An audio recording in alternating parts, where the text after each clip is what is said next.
સર્વ મુક્તોને પવિત્ર પોષ સુદ પુત્રદા એકાદશીના ભાવથી ભેટીને વડતાલ ધામથી જય શ્રી સ્વામિનારાયણ. વહાલા મુક્તો, પૂર્ણ પુરુષોત્તમ નારાયણે વચનામૃતમાં પણ એકાદશી કરવાનું કહ્યું છે.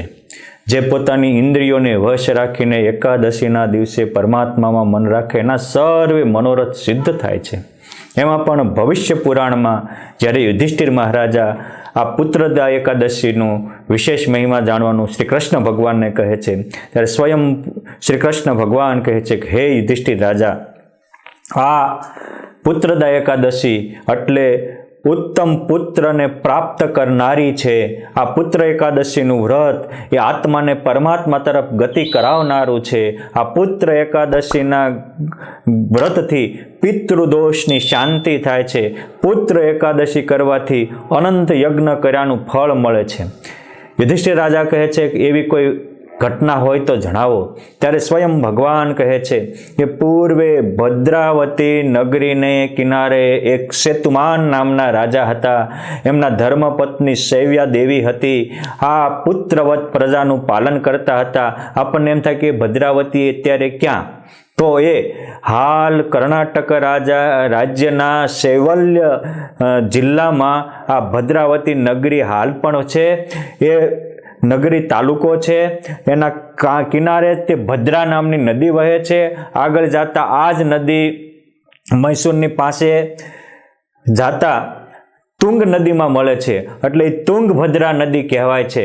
એટલે આ જે ભદ્રા અને તુંગ નદી એનો જ્યાં સંગમ થાય એનાથી થોડે જ દૂર આ ભદ્રાવતી નગરી આજે પણ કર્ણાટક જિલ્લાના શૈવ્યનગર તાલુકા કર્ણાટક રાજ્યના શૈવ્યનગર જિલ્લામાં આ નગર વિદ્યમાન છે. બહુ સમૃદ્ધિમાન છે. તે દિવસે પણ સુખ શાંતિથી છોડ ઉડતી હતી. આ નગરી બહુ પુરાણી નગરી છે. અહીંયા અનેક ધાર્મિક વિધિ વિધાનો થતા હતા. માગ્યા મેહુલા વરસતા હતા. પ્રજા પણ બહુ સુખી હતી. પરંતુ આ સેતુમાન રાજાને કોઈ સંતાન હતું નહીં.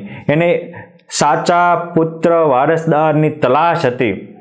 ઘણીવાર વિચારતા હતા કે આવું સમૃદ્ધમાન નગર, એ વખતે તો આ આખું કર્ણાટકનું કેપિટલ ગણાય એવું સમૃદ્ધમાન ભર્યું ભાજરું મોટું રાજ્ય હતું.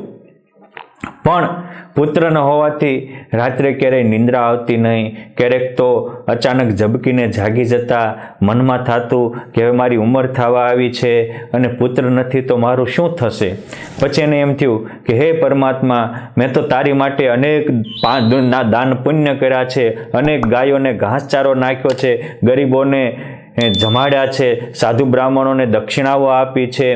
અનેક સત્કાર્યો કર્યા છે. છતાંય મારા ભાગ્યમાં કેમ પુત્ર પ્રાપ્ત નહીં હોય? આ વિચાર થતો હતો. અને એક વસ્તુ યાદ રાખજો, આજે સંસ્કારે સંબંધી સર્વે મળ્યા એ જૂઠી માયાની ઝાર. આ કોઈ ન્યાસાનું બંધ હોય એટલે કોઈકની થાપણ વળવી લીધી હોય તો આવે. ક્યારેક આપણે જન્મતા જ પુત્ર થયો હોય અને અકારણોસર પુત્ર કે પુત્રીનું ભોગ વિલાસને કારણે ભ્રૂણ હત્યા કરી હોય, બીજા જન્મે તમારી સંતાન પ્રાપ્તિ ન થાય.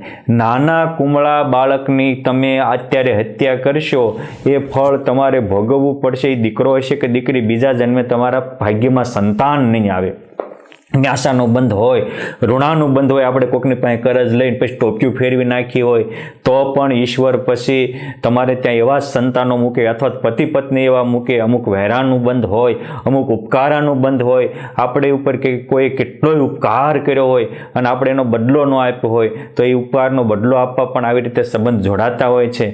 આ રાજાને પૂર્વ જન્મે એને નાના બાળકની હત્યા કરેલી, એને કારણે આ જન્મે આટલા સત્કર્મો કરતા હતા, છતાંય પૂર્વ જન્મના કર્મ સંસ્કારને કારણે સંતાન પ્રાપ્તિ થતી નથી. ઋષિમુનિઓએ જોશ જોયા. કાંઈ એમાંથી કીધું કે હજી તમારે 7 જન્મ સુધી પુત્ર પ્રાપ્તિ થાય એવું કોઈ શક્યતા નથી. રાજા નિરાશ થઈ ગયા. એક દિવસ વહેલી સવારે પોતાના ઘોડો લઈ અને જંગલમાં ચાલતા નીકળી પડ્યા. દૂર દૂર જંગલમાં ગયા. અચાનક બહુ જ તરસ લાગી. હવે આ એક બાજુ કોઈ પાણી પીવા એવો સ્થાન પણ દેખાતું નહોતું. ક્યાં જવું, શું કરવું વિચારતા હતા. એક ઝાડવા નીચે બેઠા, ક્યાંય પાણી દેખાતું નહોતું. ગળામાં પણ સોસ પડવા લાગ્યો. હમણાં પાણી વિના પ્રાણ જશે કે કેમ, આવી પરિસ્થિતિ થઈ. ત્યારે રાજા વિચારે છે, તમે આટલા બધા દાન પુણ્ય કર્યા, આટલા સત્કર્મ કર્યા, છતાંય મારે આ કેમ ભોગવવું પડે છે? પાણી પણ નથી મળતું. એ જ વખતે ત્યાં પંખીડાઓના અવાજ થયા અને આમ દૂર સુદૂર જોયું તો એક આશ્રમ દેખાણો. આશ્રમમાં ગયા. એ જ વખતે એ અહીંયાથી પાણી પીધું અને ત્યાં નારદ મુનિ પ્રગટ થયા. રાજાએ આ પ્રશ્ન કર્યો કે પ્રભુ, મારે આવી પરિસ્થિતિ થઈ એનું કારણ શું? ત્યારે ભગવાન કહે છે કે નારદ મુનિ કહે છે કે સાંભળો સુકેતુમાન રાજા, પૂર્વના કર્મ કોઈને છોડતા નથી. તમે જેવું વાવો એવું લણો. જૈસી કરણી વૈસી ભરણી. પ્રતિક નામના રાજાએ એકવાર પોતાના રાજ્યમાં ચડાઈ કરવા આવ્યા હતા અને એ ચડાઈ કરવા માટે એ બીજા જગ્યાએ જતા હતા. રસ્તામાં મોટો અજગર પડ્યો હતો અને એ અજગર એને બેભાન અવસ્થામાં પડ્યો હતો અને સૈનિકો દ્વારા ઝાડા મોટા કાંટામાં નાખી દીધો. એને 156 જેટલા કાંટા વાગ્યા અને અનેક 1.5-2 મહિને રીબાઈને મર્યો. અનેક સત્કાર્ય પ્રતિક રાજાએ કર્યા હતા. પહેલો તો નાનું રજવાડું હતું, પછી બીજા જન્મે એ મોટા રાજ્યનો રાજા થયો, ત્રીજા જન્મે ચક્રવર્તી સમ્રાટ થયો. દરેક જન્મે અનેક સત્કર્મો કરતા જતા હતા. એ સત્કર્મના પુણ્યના બેલેન્સને કારણે એ પછી દ્યુમાં 8 વસુમાં એટલે સ્વર્ગમાં વસુમાં એનું સ્થાન મળ્યું. દ્યુ નામના વસુ થયા. એકવાર 8 વસુઓ આ ભારત ભૂમિમાં ગંગા કિનારે વિચરણ કરતા હતા. ત્યાંથી ગંગાની યાત્રા કરીને આજની અવધનગરી કહેવાય ત્યાં ગયા અને ત્યાંથી વશિષ્ઠ મુનિના આશ્રમમાં ગયા. ત્યાં વશિષ્ઠ મુનિએ કામધેનુ ગાયના પ્રતાપે એને જમાડ્યા અને પછી એમ થયું કે હો આવી ગાયો અહીં પૃથ્વીલોકને શું કરવીશ? વશિષ્ઠ મુનિની ગાય ચોરી. એટલે એ વખતે અરુંધતીએ શાપ આપ્યો કે તમે સ્વર્ગના દેવતાઓ થઈ અને ધરતી ઉપર ઋષિઓને તમારે મદદ કરવાની અનુ લૂંટ્યું અને એ દ્યો નામનાને શાપ થયો, જાઓ તમે પૃથ્વી ઉપર પડો. અને પછી તો બધા કર ગયા. ત્યારે 7 તો નિર્દોષ હતા. કેમ જે એક દ્યો નામના વસુએ એની પત્નીને રાજી કરવા માટે આ પાપ કર્યું હતું. એક વાત યાદ રાખજો, તમે કોઈને રાજી કરવા પાપ કરશો તો એ પાપના ભાગીદારી નહીં થાય, તમારે જ ભોગવવું પડશે. પછી નારદ મુનિ આ સુકેતુમાન રાજાને કહે છે કે એ દ્યો નામના રાજાએ બીજાને કીધું કે તમે નિર્દોષ છો એટલે તમે તો જન્મીને તરત વયા જશો. પણ આને એની પત્નીને રાજી કરવા માટે ગાયનું અપહરણ કર્યું છે. માટે આગલા જન્મે એ ધરતી ઉપર રાશે, એને આજીવન પત્ની નહીં મળે અને એને જેમ અમને દુઃખ કર્યું છે એમ એને બધાય પરેશાન થતા છે, જોવાનો વારો આવશે અને અંતે એનું મોત થશે. અને એ પ્રતિક નામનો રાજા 100 જન્મે ભીષ્મ પિતામહ થયા. દ્યો નામના વસુ અને લાંબી આયુષ્ય મળી પણ એને પત્નીનો વિયોગ. કેમ જે પત્નીને રાજી કરવા આ કરે, આપણે કોકને રાજી કરવા પાપ કરીએ ભોગવવું પડે.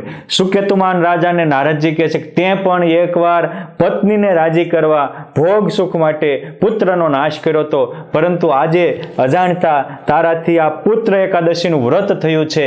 માટે આ પુત્ર એકાદશીના પુણ્ય પ્રતાપે તમારે ત્યાં આખા નગરનું આખા દેશનું કલ્યાણ કરે એવો પવિત્ર સુગુણી સદગુણી પુત્રની પ્રાપ્તિ થશે. માટે તમે અને તમારા ધર્મપત્ની ફરીવાર હજી એકવાર આ પુણ્ય એકાદશીનું વ્રત કરજો. દશમને દિવસે ફરાળ કરજો, એક ટાઈમ જમજો. એકાદશીના દિવસે વહેલા ઉઠી ભગવાન નારાયણ આગળ ઘીનો દીવો કરજો અને પુષ્પનું અર્પણ કરજો. આખો દિવસ સંયમ રાખી ઈશ્વરની સાધના આરાધના કરજો. બીજે દિવસે સવારમાં સ્નાન પૂજા કરી અને બ્રાહ્મણોને ગરીબોને દાન દક્ષિણા દેજો અને આ બધું જ ફળ પરમાત્માને અર્પણ કરશો. એથી તમારે એવો મહાન પુત્ર થશે.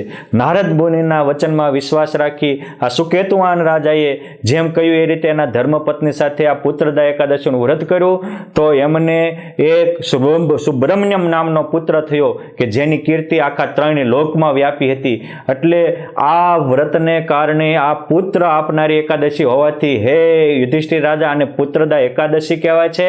આ વ્રત કરનારાને પિતૃદોષની શાંતિ શાંતિ થાય છે, ગુણ્યલ પુત્રની પ્રાપ્તિ થાય છે અને એના સર્વે મનોરથ પૂર્ણ થાય છે, ભગવાનના લોક તરફ એની ગતિ થાય છે અને કેવલ નિષ્કામ ભાવે કરે તો આત્મામાં પરમાત્માની અનુભૂતિ થાય છે. માટે આવી પુત્રદા એકાદશીના પાવન પર્વે આપ પણ એકાદશી કરી આપના મનોરથ પૂર્ણ કરો એ પરમાત્માના પાવન ચરણોમાં પ્રાર્થના. જય સ્વામિનારાયણ.